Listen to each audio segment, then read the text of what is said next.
Project ఎవరిది? నాగార్జున సాగరం ఎట్లా నిలిచింది లేదని జాతి మత ద్వేషం లేదని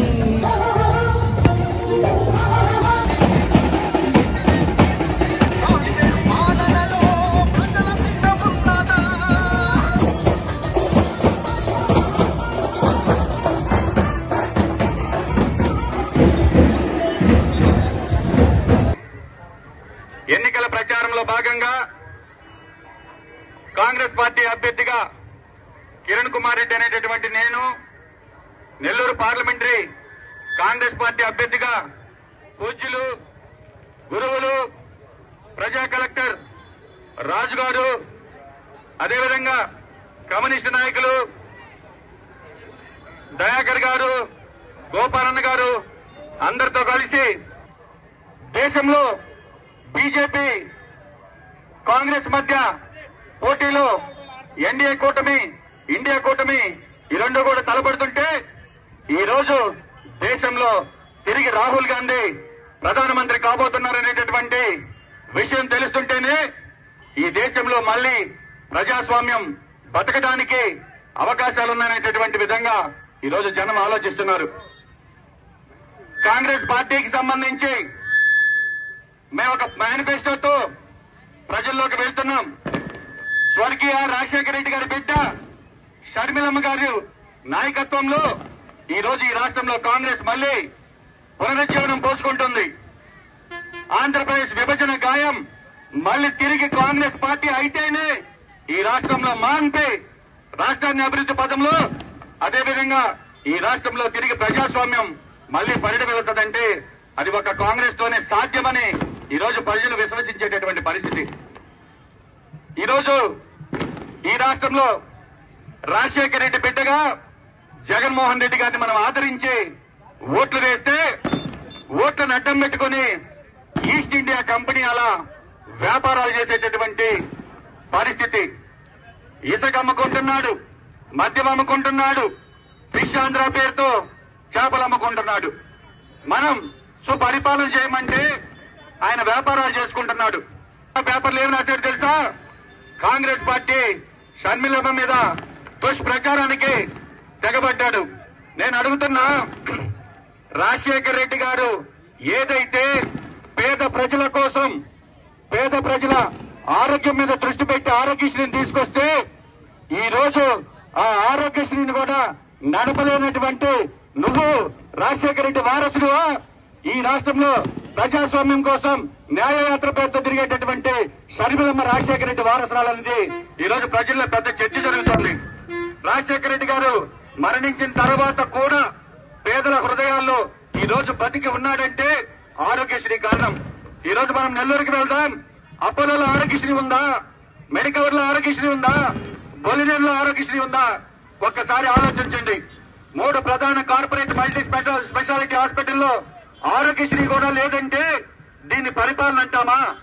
కాబట్టి ఈరోజు అక్క చెల్లెమ్మలకి సంక్షేమం అంటున్నాడు. సంక్షేమానికి పునాది వేసిందే కాంగ్రెస్ పార్టీ.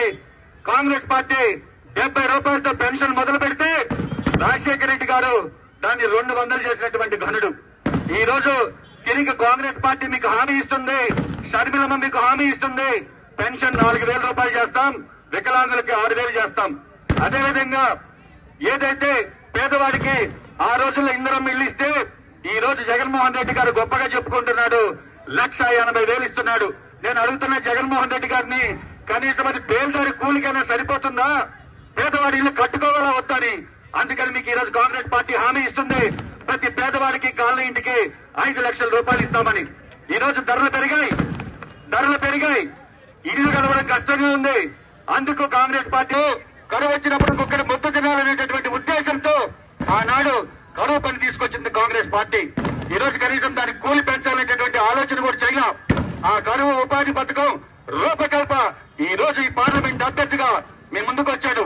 కాబట్టి రాజుగారు ఆ రోజుల్లోనే పేదల పట్ల ఏ విధంగా ఆలోచించే వాళ్ళు చూడండి. ఈ రోజు కరువు కరువు పని కూలి 250 నుంచి 400 రూపాయలకు పెంచుతామని మీకు హామీ ఇస్తున్నాం. కాబట్టి ఈ విధంగా మంచి హామీలతో మంచి మేనిఫెస్టోతో రాష్ట్రం నుంచి షర్మిలమ్మ రోడ్లు, తాగునీరు, శ్మశానాలు లేని దగ్గర శ్మశానాలకు రహదారి సౌకర్యం, ప్రతి మేజర్ పంచాయతీలో ఒక పార్క్ డెవలప్ చేస్తాం, ఒక ఓపెన్ ఎయిర్ జిమ్ పెడతాం, యువతకు క్రీడా ప్రాంగణాలు పెడతాం, ఉచిత డిజిటల్ లైబ్రరీ పెట్టి విద్యార్థులకు ఇంటర్నెట్ సదుపాయం ఉచితంగా ఇస్తాం. ఈ విధంగా నేను ఒక మేనిఫెస్టోతో ముందుకొచ్చా. పార్లమెంటరీ స్థాయిలో సార్ మాట్లాడతారు, ఆయన ఒక మేనిఫెస్టో రూపొందించారు. కాబట్టి ఈ కోవూరు నియోజకవర్గం గురించి కావచ్చు, నెల్లూరు జిల్లా పార్లమెంటు గురించి కావచ్చు, మాకు స్పష్టమైన అవగాహన ఉంది. కాబట్టి కాంగ్రెస్ పార్టీని తిరిగి ఆదరించమని వేడుకుంటున్నాం. కాంగ్రెస్ పార్టీ ఇది మైనార్టీల పార్టీ, కాంగ్రెస్ పార్టీ క్రిస్టియన్ల పార్టీ, కాంగ్రెస్ పార్టీ దళితుల పార్టీ.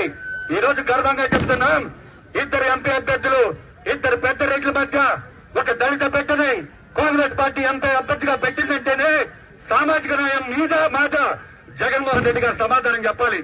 అణగారిన వర్గాలకు పదవులు ఇచ్చి దాని సామాజిక న్యాయం అన్న జగన్మోహన్ రెడ్డి పదవులు ఇచ్చిన వాడికి అధికారం చేతికిస్తే అది సామాజిక న్యాయం. కాబట్టి సామాజిక న్యాయం కాంగ్రెస్ పార్టీలో ఉందా, జగన్మోహన్ రెడ్డి గారి వైఎస్ఆర్సీపీలో ఉందా ఆలోచించుకోవాల్సిన సమయం. నేను అడుగుతున్నా జగన్మోహన్ రెడ్డి గారిని, ఈ రోజు నేను నా తల్లి మీద అంబేద్కర్ గారు రాసిన రాజ్యాంగం మీద ప్రమాణం చేసి చెప్తున్నా, ఏ ఒక్క నోటికి ₹1 డబ్బులు పంచను, ఒక మద్యం బాటిల్ పంచను. నీకు నీ పరిపాలన మీద నమ్మకం ఉంటే నీ ఎమ్మెల్యే చేత ప్రమాణం చేయించగలవా జగన్మోహన్ రెడ్డి? సంక్షేమం సంక్షేమం అంటావు, నీ సంక్షేమం మీద నీకు నమ్మకం లేకే ఈ రోజు డబ్బు సంచులతో ఓట్లు కొనుగోలు చేసేటటువంటి ప్రయత్నాలు చేస్తున్నావు. కాబట్టి షర్మిలారెడ్డి రాజశేఖర రెడ్డి గారి బిడ్డ ఈ రోజు ఈ రాష్ట్ర కాంగ్రెస్ పార్టీ అధ్యక్షురాలు, ఈ రాష్ట్రానికి కాబోయేటటువంటి ముఖ్యమంత్రి.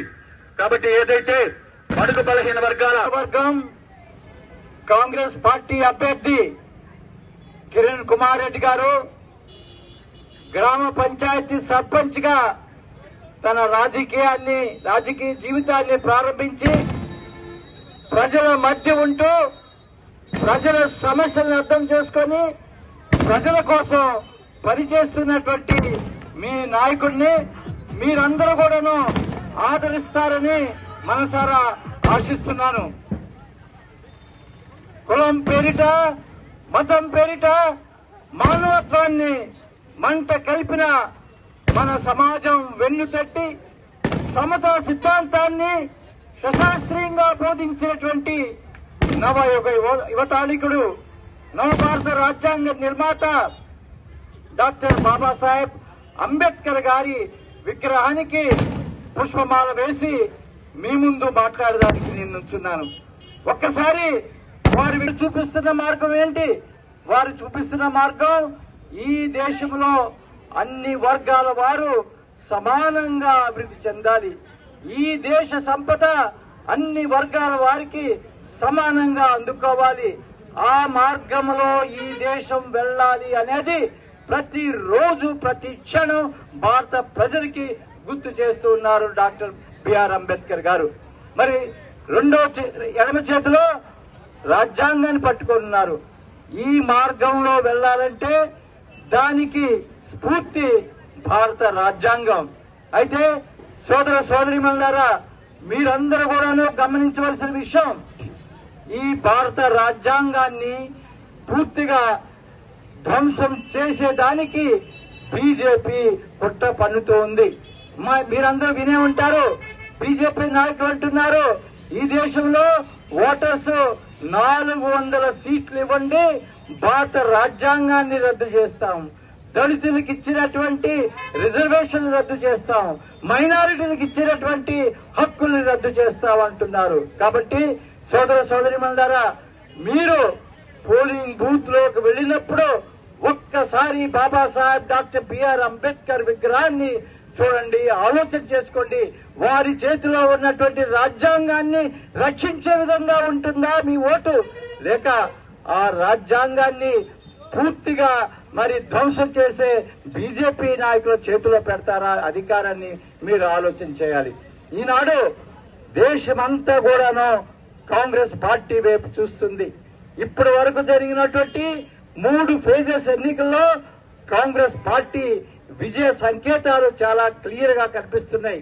వచ్చే 4 దశల్లో కూడాను కాంగ్రెస్ పార్టీ అనేక పార్లమెంట్ సీట్లో విజయాన్ని సంపాదిస్తుంది.